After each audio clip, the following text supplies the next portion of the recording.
Hey guys, just on here, doing a quick TNA review of last night.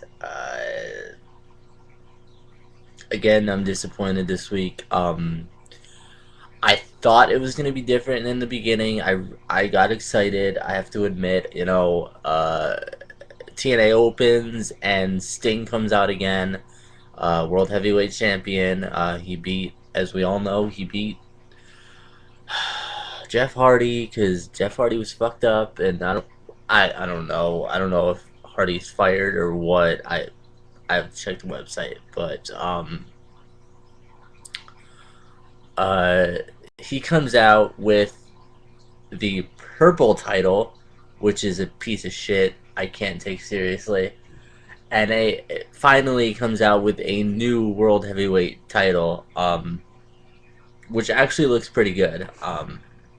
It's not exactly what I would have picked for a world heavyweight championship. I think it reminds me way too much of like the television title to me. I don't know if anyone thought that, um but it was nice. At least we can take it seriously now that it's a heavyweight championship. But he calls out Bischoff and Hogan, who come out. He basically says, here's the old title, the purple title, piece of crap. You can do whatever you want with it. And it looked like, I think, Hulk Hogan threw it out of the ring. So maybe that's like throwing Jeff Hardy away. I don't know. But they were talking shit about Jeff Hardy, saying, it's his fault that he lost. Everything's his fault, which it kind of is, with all the drugs and everything. It's his own fault that his career is kind of uh, unfortunately going down, which is sad because not too long, back in September, before this whole 10-10-10 thing happened, I actually met Jeff Hardy, and I mean, I guess Robert Roode was right. Don't meet your heroes; they'll only let you down. Because it only took a month, and he let me down. And now from that to where I still had hope that he would get out of that shit and clear everything up.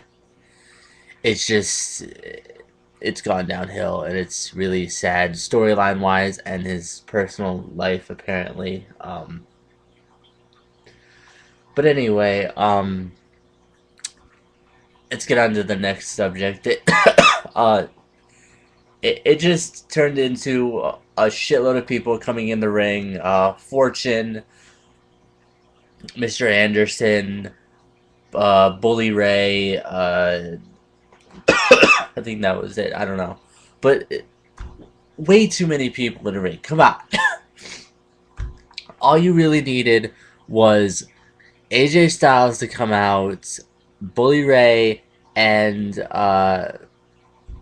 else did I? Sting and shit. Who else? Whatever. But yeah, and Mr. Anderson. That's all they really needed, along with obviously Bischoff and Hogan, because they made a four-way match for later that night with the four guys, to see who was going to be the number one contender for Sting's World Heavyweight title. Because everyone's fighting, they deserve the chance, blah, blah, blah. But anyway, next, let's get on to the next match. The next match was, I think it was the Knockouts Open Challenge, which, if they're going to continue to do this, if they do, they need to change the name from an open challenge to surprise returns or who's gonna return next, because the past three have been returns. It's just ridiculous. It's not anybody new. It's people we've seen before or we know of, and it's just stupid. I mean, if you're gonna return them better. Don't have them return to a match against Madison Rain, where it's just stupid. Um.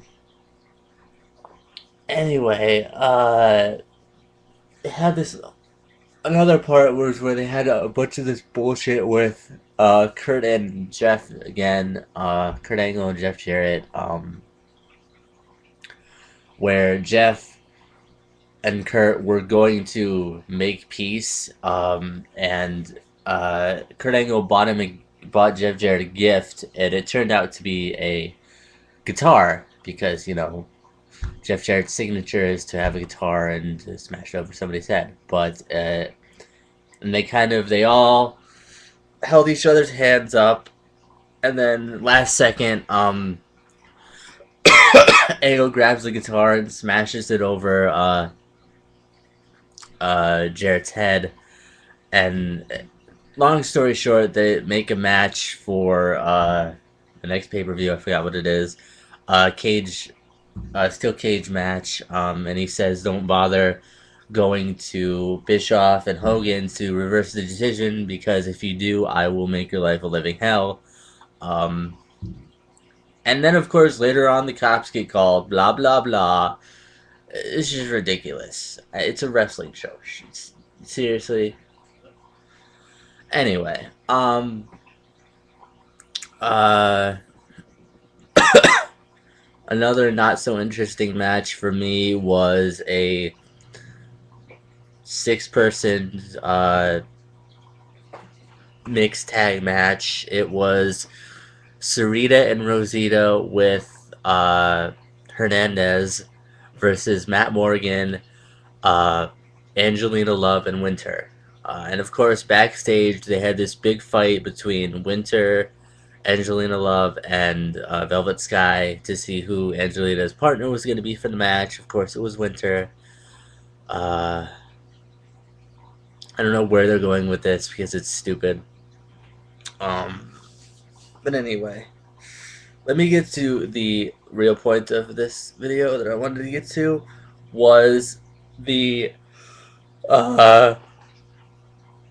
main event, which pissed me the fuck off. Okay, this is where TNA really fucks up. They can't even finish a match with a clear winner. They have to do this bullshit where you don't know who the winner is, where both guys' shoulders are pinned to the mat, and there's a 3 count, and then the ref goes, "Oh God, who's the one's the winner?" Oh, and then it was between Anderson and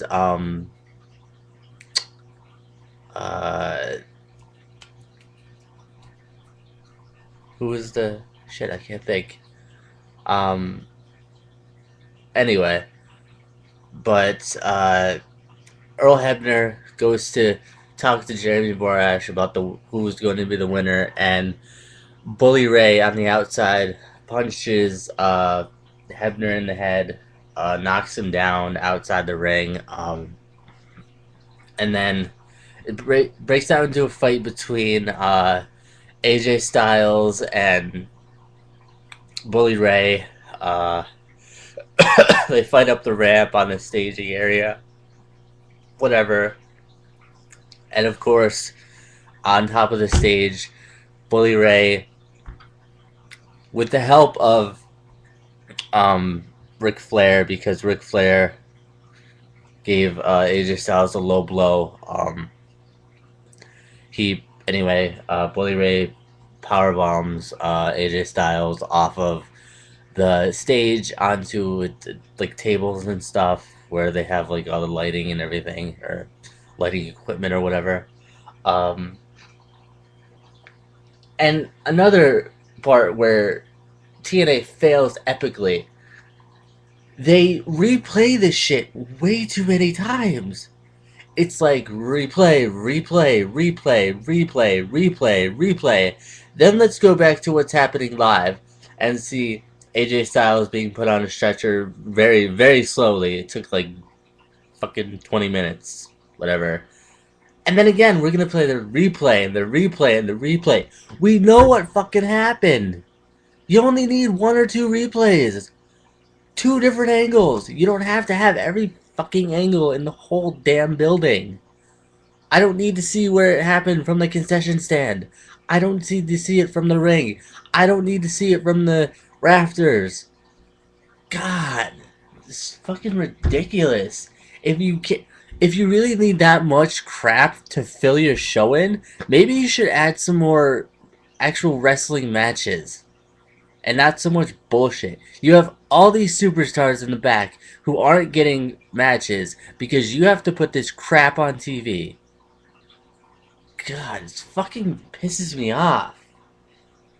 Uh, but one good thing is I got to see D'Lo Brown and Al Snow. I just like when I get to see D'Lo Brown and Al Snow because I miss them wrestling. And it got me thinking. It's gonna be weird.